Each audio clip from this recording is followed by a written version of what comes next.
Monsieur le maire, bonjour. Merci de nous accueillir dans votre bureau. Quand on s'est vu la dernière fois, on s'est rencontrés par hasard. Je ne sais pas si vous vous rappelez, il y avait une classe de Rostand. On s'est rencontrés dans le couloir, vous les avez gentiment amenés dans le bureau et on a commencé à discuter. Et justement, vous avez dit ça. Le boulot de maire, c'est plus un CDD et pas un CDI. C'est exactement ça. C'est de toute façon un CDD puisque c'est un mandat de 6 ans. Mais en plus, il faut avoir conscience qu'on n'est que de passage. C'est-à-dire que personne n'est propriétaire de la fonction. C'est un passage, et d'ailleurs c'est aussi un passage dans ma vie, parce que je ferai sans doute autre chose à un autre moment. Tout le travail est vraiment passionnant. Les équipes de Rostand Télévision vous ont un petit peu suivi. On vous a rencontré par hasard à la mairie avec une classe de petits. Ensuite, on s'est revu pour la remise des diplômes des DIMA. Tout à fait. Vous êtes venu nous faire un petit coucou avec la visite de Valérie Pécresse à Rostand. On s'est vu au French Fab Tour. Oui. Je voulais savoir qu'est-ce qu'il y a de plus palpitant et de plus ennuyeux dans le métier de maire. Je commence par le plus palpitant. Le palpitant, c'est vraiment deux choses que je mets à égalité. L'intérêt intellectuel des dossiers qu'on aborde et le nombre de rencontres qu'on fait. Ça, c'est vraiment extraordinaire. C'est-à-dire que moi, j'ai 40 ans. Avoir autant de responsabilités en termes de décision sur des dossiers dont certains sont très simples et d'autres sont extrêmement complexes, c'est vraiment quelque chose de passionnant. Et quand vous êtes maire, vous êtes par définition toujours dans votre ville, toujours en train de vous balader en tant que maire ou en tant que simple citoyen, puisque moi je suis d'abord un citoyen de la ville. Et là, pour le coup, rencontrer des gens aussi différents tout le temps, c'est vraiment quelque chose que j'adore. Déposer mes enfants dans un club de sport de la ville, j'y vais en tant que papa. Bon, et ben à cette occasion-là, je continue à faire des rencontres. Et dans une ville où on a beaucoup de diversité, cette diversité de rencontres, elle est vraiment, vraiment passionnante. Moi, je dis souvent à mes enfants, dès que je sors de chez moi, je suis maire. Donc non, pour les gens, vous êtes maire tout le temps. Ce qui est très dur dans le métier de maire, c'est la lenteur des dossiers. La vitesse à laquelle les choses se font. Lenteur administrative ? Tout, administrative, politique, parfois il faut convaincre et ça prend beaucoup de temps. Et le décalage entre la volonté des gens que les choses aillent vite et la réalité politico-administrative de notre pays qui fait que les choses vont très lentement, ça c'est le côté extrêmement frustrant. C'est un métier qui apprend beaucoup la patience. Par ordre de préférence, lire un livre, écouter de la musique, aller voir un film ? Lire un livre, aller voir un film, écouter de la musique. Merci beaucoup de nous avoir accueillis dans votre bureau. Merci à vous.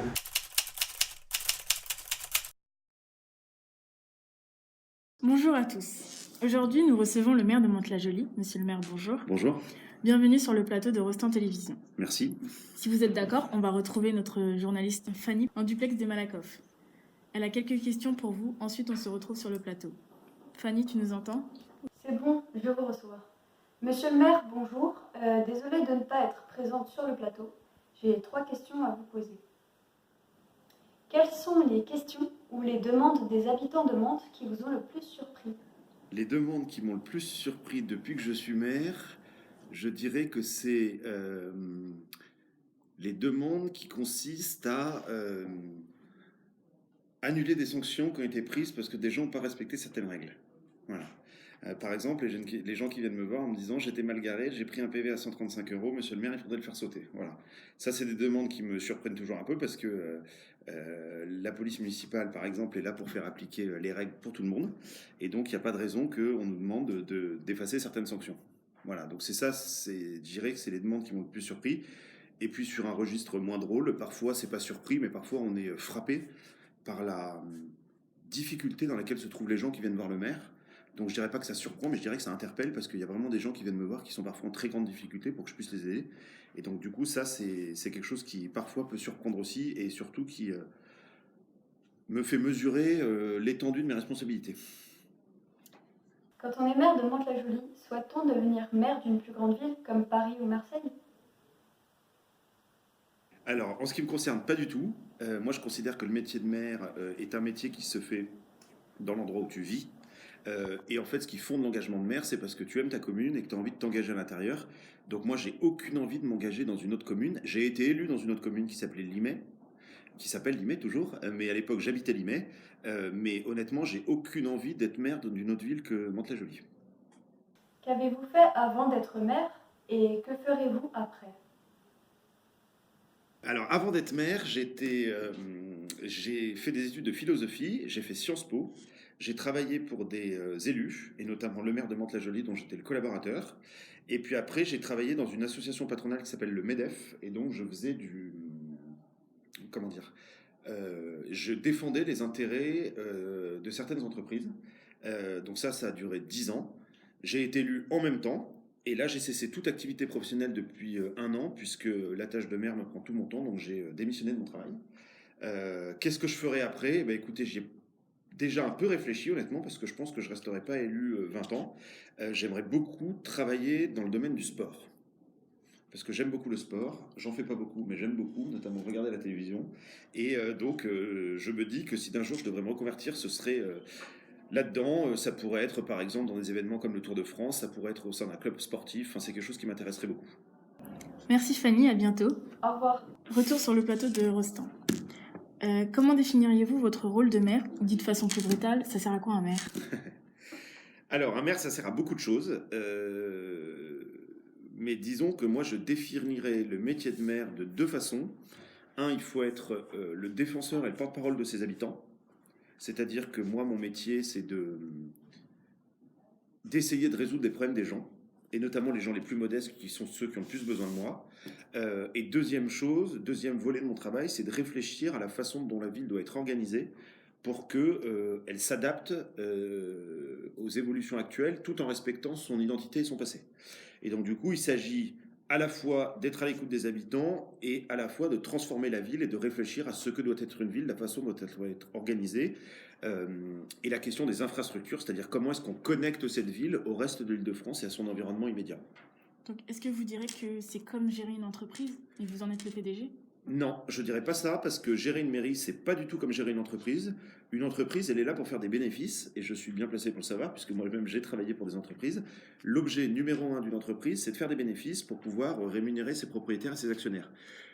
Une mairie n'est pas une entreprise. Une mairie, son but, son objet, c'est de rendre les habitants heureux et d'essayer de leur faciliter la vie quotidienne. Donc, il y a un côté comme en entreprise, c'est qu'on gère des équipes. Moi, j'ai près d'1 millier de fonctionnaires qui travaillent à la mairie de Mantes-la-Jolie. Donc, de ce point de vue-là, je suis un chef d'équipe et un manager. Mais je ne compare pas les 2 fonctionnements parce que je connais bien les 2 fonctionnements et l'un et l'autre n'ont pas grand-chose à voir. Comment et pourquoi décide-t-on un jour de s'engager dans la politique? C'est une question qui est très mystérieuse. C'est des rencontres la plupart du temps. C'est-à-dire que vous rencontrez des gens qui sont eux-mêmes engagés et qui vous donnent l'envie de vous engager. Vous croisez sur votre parcours des gens qui vous donnent envie de faire comme eux. Moi, c'est ce qui s'est passé. Et je crois aussi que c'est aussi un peu l'éducation qu'on a reçue. Moi, mes parents m'ont toujours appris que plutôt que de protester, il valait mieux essayer d'agir. Et donc, je viens d'une famille où il y a beaucoup de gens qui sont investis dans le milieu, notamment associatif. Je n'ai aucun élu dans ma famille, je suis le seul. J'ai 7 frères et sœurs, et il n'y en a aucun qui est élu. J'ai aucun grand-père, oncle, cousin qui n'a jamais candidaté à la moindre élection.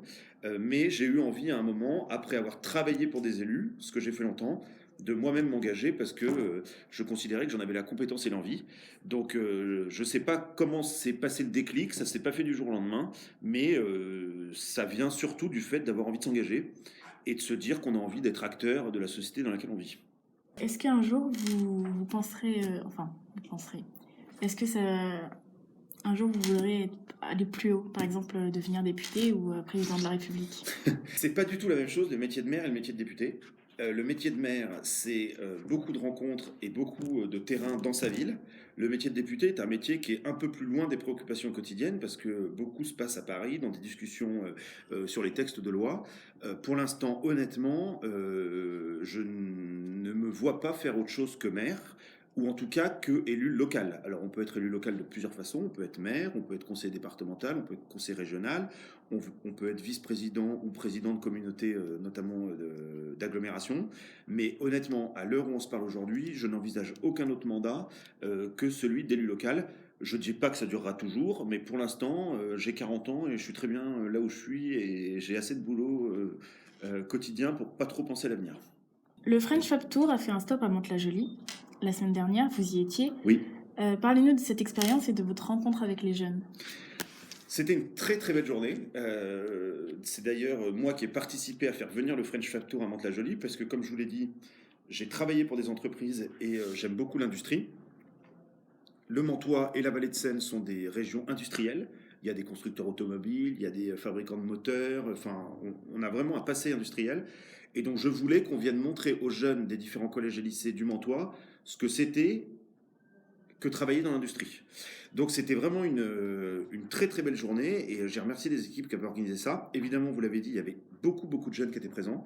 Ma rencontre avec les jeunes, c'est que j'ai essayé, dans la mesure du possible, de participer au fait qu'ils découvrent les métiers de l'industrie et de leur montrer que l'industrie, c'est pas souvent l'image qu'on en a, c'est-à-dire on se salit, c'est pénible, il y a du bruit, il y a de la poussière, mais c'est vraiment des beaux métiers. C'est des métiers qui recrutent et que donc il faut que les jeunes, et notamment les filles, se tournent davantage vers les métiers de l'industrie. Donc si on a réussi ça, on n'aura pas perdu notre journée ce jour-là. Bonjour Monsieur le maire, vous allez bien? Bonjour Alan, ça va très bien, merci. Est-ce que le fait d'être maire vous empêche-t-il de voir votre famille? Alors, le fait d'être maire est un engagement qui demande beaucoup de temps. Donc oui, il y a des impacts sur la vie personnelle, clairement. Moi, j'ai 4 enfants, donc j'ai une famille nombreuse. Il y a des fois où je ne peux pas les voir à cause de mes engagements. C'est pareil pour ma femme. Ceci dit, c'est un choix. Ma femme est au courant de ce choix. On en discute souvent ensemble. Ce que j'essaye de faire, c'est, à part la mairie, je consacre tout mon temps disponible à ma famille. Je n'ai aucune autre passion, je fais ni golf, ni chasse, ni quoi que ce soit d'autre. Et pour l'instant, j'ai l'impression que mes enfants ne souffrent pas du fait de ne pas me voir assez. En plus, ils grandissent, donc plus ils grandissent, moins ils ont besoin de me voir. Mais surtout, j'essaie de leur montrer qu'ils sont la priorité dans ma vie. Et pour l'instant, ça fonctionne pas trop mal. Mais oui, clairement, quand vous êtes élu local, que vous soyez maire, conseiller municipal ou adjoint au maire, il y a un impact important sur votre vie familiale. Dans votre rôle de maire, qu'est-ce qui est le plus difficile? Dans mon rôle de maire, il y a 2 choses qui sont très difficiles. La première, c'est il y a des gens que vous ne pouvez pas aider parce que vous n'en avez pas les compétences, vous n'en avez pas les moyens. Et parfois, c'est très frustrant de se dire qu'on n'arrive pas à aider certaines personnes, même si on les écoute, même si on fait le maximum. Et puis la deuxième chose très difficile, c'est la lenteur, le temps que prennent certains dossiers et qui sont parfois décourageants. Je vous prends un exemple récent pour que vous compreniez bien. On a inauguré la semaine dernière une passerelle entre Limay et Mantes. Je ne sais pas si vous avez vu des images ou bien dans les journaux ou bien sur Internet. Il a fallu presque 15 ans entre le moment où mes prédécesseurs ont eu l'idée de se faire cette passerelle et le moment où on l'a inaugurée. 15 ans de travail, de dossiers, d'études, de construction, de travaux. Parfois, la durée de ces dossiers a quelque chose de décourageant parce qu'on aimerait que les choses aillent beaucoup plus vite. Quelle est votre plus grande qualité?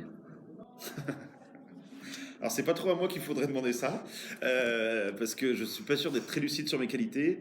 Je dirais que ma qualité première, c'est que j'aime beaucoup rencontrer des gens. Je suis d'un naturel assez empathique et j'essaye et j'ai une facilité à me mettre à la place des gens, ce qui me rend, je crois, capable de les entendre et de les écouter. C'est bien. Si c'est vrai, c'est bien. Oui. Selon vous, quel est le plus joli mot de la langue française? Dialogue. Dialogue. Et si vous me permettez un deuxième, compromis. Parce qu'un maire est obligé de faire des compromis. Mais si vous devriez en choisir un des deux, vous choisiriez lequel? Dialogue. Dialogue. Oui. L'écologie est à la mode. On en parle beaucoup, mais on ne fait pas grand-chose. Il y a beaucoup de problèmes avec les beignes à ordures. Que comptez-vous faire? Alors, l'écologie, déjà, c'est pas une question de mode. Il y a des moments où on en parle plus que d'autres, mais c'est un sujet qui, pour un maire, est un sujet très important. On fait des choses. Beaucoup de gens font des choses, beaucoup de jeunes font des choses. Moi, j'ai eu récemment plusieurs associations qui sont venues me voir pour me dire « Monsieur le maire, on aimerait mener un certain nombre d'actions dans la ville, donc on les écoute et on essaye, dans la mesure du possible, de les aider à développer leurs actions. » En ce qui concerne le sujet spécifique des déchets, à Mantes, c'est un sujet important. On a beaucoup lutté contre le dépôt de déchets sauvages. On a un service à la mairie qui s'appelle la police environnement qui essaye de récupérer les déchets, de retrouver les gens qui les ont mis sur la voie publique et éventuellement de leur mettre des amendes parce que c'est évidemment interdit de faire ça. Le problème qu'on a, pour être tout à fait clair avec vous, c'est que on ne peut pas lutter indéfiniment contre des comportements individuels. Donc en fait, il faut éduquer une partie de la population à la façon dont le cycle des déchets est organisé, et puis il faut réprimer une partie de la population qui, malgré nos explications, ne se comporte pas de la bonne façon. Donc c'est un sujet extrêmement important. Il y a des endroits de la ville où la situation est absolument intolérable. Le problème, c'est qu'on ne peut pas mettre un policier tous les mètres pour vérifier que les gens ne mettent pas leurs poubelles n'importe comment. Donc je pense que c'est beaucoup une question d'éducation. Moi, je vois que mes enfants, qui sont évidemment plus jeunes que moi, sont extrêmement sensibilisés sur cette question, beaucoup plus que nous, les adultes, on peut l'être. Et donc je pense que c'est en passant par l'éducation des enfants qu'on aura de bons résultats. Est-ce important pour vous que les jeunes aient une conscience politique? C'est extrêmement important que les jeunes aient une conscience politique, et je vais vous dire même, le plus important en politique, c'est les idées que portent les jeunes. Parce que vous avez peut-être l'impression que certaines de vos idées sont en décalage avec le monde dans lequel vous vivez, et j'avais exactement la même sensation quand j'étais jeune, mais il est très probable que les idées qui sont majoritaires aujourd'hui dans la jeunesse deviennent des idées dominantes dans les 20-30 ans qui viennent. Donc oui, c'est absolument indispensable que vous vous engagiez en politique. Il y a beaucoup de façons de le faire. Vous pouvez le faire dans des partis politiques si vous le souhaitez. Vous pouvez le faire aussi dans des associations. Vous pouvez le faire dans des mouvements. Vous pouvez le faire dans des groupes de réflexion. Enfin, il y a de multiples façons de s'engager. Moi, parfois, je suis un peu découragé de voir qu'il y a aussi peu de gens qui s'investissent alors qu'il y a beaucoup de gens qui protestent. Donc, si j'avais un message à vous faire passer, c'est pour une minute où vous protestez, essayez de passer au moins une minute où vous êtes engagé. Je sais que vous êtes plutôt jeune. Est-ce que la jeunesse du président de la République vous a indirectement influencé pour être maire? Pas du tout, parce que j'étais maire. Non, j'étais pas maire au moment où Emmanuel Macron est devenu président de la République, mais à cette époque-là, j'étais adjoint et je ne pensais pas du tout devenir maire. Par contre, c'est vrai que l'élection du président de la République a eu comme conséquence que beaucoup de gens se sont rendus compte que des jeunes pouvaient prendre des responsabilités importantes. Je ne sais pas quel âge vous me donnez, mais j'ai en gros l'âge du président Macron. Ce n'est absolument pas une comparaison, c'est juste qu'on a le même âge, je précise tout de suite, qu'on ne dise pas que le maire se prend pour le président de la République, mais c'est vrai que quand je faisais campagne, quand j'avais 10 ans de moins, quand j'avais 30 ans, les gens me disaient « vous êtes trop jeune ». Et maintenant, c'est vrai que le fait qu'on ait un président de la République qui est jeune a eu comme conséquence que les gens, les citoyens, font confiance aux jeunes en se disant qu'ils ont les capacités de prendre des décisions. J'ajoute aussi que Mantes-la-Jolie a toujours eu des maires jeunes. Il y en a eu beaucoup qui ont été élus entre 30 et 40 ans. Je parle de leur première élection. Certains sont restés longtemps, mais leur première élection, il y a une tradition à Mantes d'avoir des jeunes, des maires qui, lorsqu'ils arrivent, quand ils prennent le fauteuil de maire, ont plutôt entre 30 et 40 que plus âgés. Donc du coup, je trouve que c'est une belle tradition, et ça me fait dire qu'un jour, il faudra aussi que je passe la main à plus jeunes que moi. Parmi vos projets, quels sont ceux concernant les jeunes? Alors, quand on parle de jeunes, les tranches d'âge sont très larges. Jeunes, ça commence à 3 ans, puis ça finit à 18 ans. À Mantes, on a 2 axes de travail qui sont importants. Le premier, c'est on mise beaucoup sur l'éducation des très jeunes.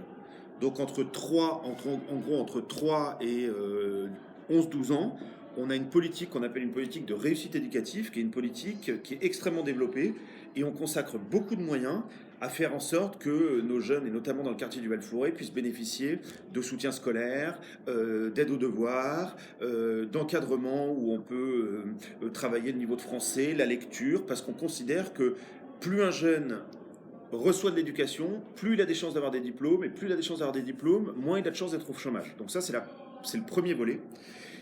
Et puis après, sur le deuxième volet, je suis président de la mission locale, par exemple, donc c'est le volet insertion professionnelle. Il existe beaucoup de dispositifs pour faire en sorte que les jeunes, qu'ils aient des diplômes ou qu'ils n'en aient pas, puissent accéder à un emploi. Parce qu'un diplôme, c'est la meilleure façon d'obtenir un emploi, mais en même temps, parfois, les jeunes ont besoin d'un petit coup de main. Et donc, nous essayons de faire en sorte que tous les moyens publics soient concentrés vers la... Enfin, on souhaite vraiment qu'il y ait beaucoup moins de jeunes chômeurs à Mantes-la-Jolie, parce qu'on sait que pour s'insérer dans la vie, pour pouvoir se marier, pour pouvoir acheter son premier appartement, évidemment, il faut un boulot. Pour revenir sur le sujet de l'écologie, pour que les jeunes se mobilisent plus pour la commune, pourriez-vous par exemple les remercier en les récompensant? Oui, toutes les actions qui sont menées peuvent donner lieu à des récompenses, mais après, il faut savoir ce qu'on entend par récompense. Quand on s'investit dans sa commune, il ne faut pas attendre une récompense au sens financier. Il faut attendre une récompense au sens reconnaissance. Moi, je trouve normal qu'on valorise tous les gens qui s'engagent, qu'ils soient jeunes ou qu'ils ne soient pas jeunes.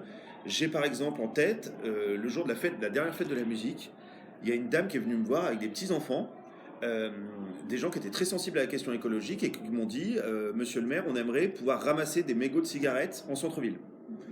Et ben, ils ont passé une partie de la nuit à ramasser les mégots qui étaient par terre et qui avaient été jetés par les gens qui fumaient, à les mettre dans des bouteilles en plastique pour ensuite les évacuer. Ben, ces gens-là, évidemment, ils ont été remerciés parce que c'est normal. Donc oui, on peut tout à fait envisager de remercier les jeunes pour les actions qu'ils mènent, mais ne le faites pas pour être remercié, faites-le parce que c'est utile. Bonjour Monsieur le maire, Nada et moi nous avons quelques questions à vous poser. Comptez-vous vous présenter aux élections en mars? Alors là, je vais vous faire, pour la première fois de l'interview, une réponse complètement langue de bois. Si je choisis de me représenter, je l'annoncerai moi-même et au moment que j'ai décidé. Si j'ai choisi de ne pas me représenter, ce sera aussi le cas. Depuis que vous êtes maire, de quoi êtes-vous le plus fier? Ce dont je suis le plus fier en termes d'aménagement, c'est les aménagements qu'on a fait au bord du lac de Gassicourt et du lac des Pêcheurs, où on a aménagé une zone avec des barbecues, un cheminement piéton, parce que j'ai trouvé que ça embellissait vraiment la ville. Ça, c'est pour les réalisations. Et ce dont je suis le plus fier personnellement, c'est qu'il y a beaucoup de gens que je croise, et j'en croise beaucoup toutes les semaines, que ce soit dans mes fonctions de maire ou bien juste en me promenant dans la commune, qui me disent qu'ils me trouvent abordable et facile d'accès. Et je trouve que c'est extrêmement important que la population de Mantes, les habitants de Mantes-la-Jolie, les citoyens de Mantes-la-Jolie, soient convaincus que le maire est quelqu'un qui est là pour les écouter et pour les aider, et qui donc ils n'aient pas peur d'aller vers lui. Donc ce trait de caractère que visiblement j'ai, puisque pas mal de personnes me le disent, je trouve qu'il est important et j'en suis assez fier. Sur quel projet travaillez-vous actuellement? Alors, on travaille sur plusieurs projets. Le projet le plus important, c'est celui de terminer la rénovation urbaine du quartier du Val-Fouet, qui en gros a été fait à moitié par mes prédécesseurs, mais il reste la moitié à faire. Pour ça, il faut mobiliser des crédits énormes. On parle à peu près de 450 millions d'euros d'investissement.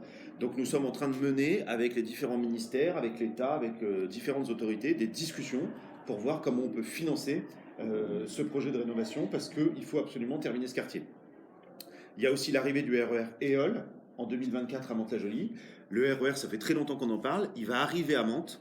Il va avoir un impact considérable dans la ville parce que ça va nous permettre d'être beaucoup plus mobiles, de faire venir des entreprises. Et donc, on est aussi en train de préparer ce dossier. Et puis, troisième dossier sur lequel je travaille beaucoup aussi en ce moment, c'est la question du commerce du centre-ville. Vous savez que la question du commerce aujourd'hui, vous le savez encore plus que moi puisque vous êtes jeune, il y a de plus en plus de gens qui consomment sur Internet. Le commerce traditionnel est un petit peu en difficulté. Et mon travail de maire, et parce que j'y crois et parce qu'on est dans une ville magnifique, c'est de faire en sorte qu'on ait un commerce à Mantes-la-Jolie qui corresponde à l'image de la ville. Et donc, c'est les trois dossiers sur lesquels, parmi d'autres, je m'investis beaucoup en ce moment. Pourquoi avez-vous choisi cette fonction? J'ai choisi cette fonction parce que c'est une fonction de proximité. Que c'est une fonction dans laquelle on a une vraie influence sur le cours des choses dans sa ville, parce qu'un maire est quelqu'un qui a vraiment une influence importante sur les décisions qui sont prises. Et puis aussi, et je le dis sans fausse modestie, parce que l'équipe municipale a jugé que j'étais le plus à même de la mener, et que donc quand les gens vous disent on pense que ce serait une bonne idée que ce soit toi, et qu'en plus tu t'en as envie, ce serait quand même dommage de s'en priver. On vous a demandé votre plus grande qualité. Quel est votre plus grand défaut? Mon plus grand défaut, je dirais que c'est l'impatience. J'ai pas beaucoup de patience, j'en ai jamais beaucoup eu, et ça s'arrange pas quand je vieillis. Est-ce que vous comptez refaire un cinéma extérieur? Alors oui, on a fait des très beaux aménagements dans le square Briocel. Donc du coup, on a maintenant la possibilité de le faire. Donc oui, on va le refaire parce qu'on veut se servir de ce square en même temps comme un lieu de promenade et de rencontre pour les familles, mais en même temps comme un lieu culturel. On a fait le cinéma. On a fait l'opéra, le ballet qui a été projeté le jour de l'inauguration du square, qui était un ballet projeté sur un écran géant. Donc oui, il y en aura d'autres. Je ne peux pas vous dire exactement quand, mais oui, ce square va servir notamment à des choses comme ça, parce que c'est un lieu où on veut qu'une partie de la ville se rencontre, et que ce soit un lieu de brassage, dans lequel on puisse en même temps avoir des activités familiales et ludiques, et en même temps des activités culturelles. Donc oui, il y en aura d'autres. Quels sont les avantages et les inconvénients d'être maire? Les avantages, c'est qu'on fait partie de ceux qui décident. Les avantages, c'est que dans une ville comme Mantes, on a des moyens pour travailler qui sont des moyens importants parce qu'on est dans une ville importante.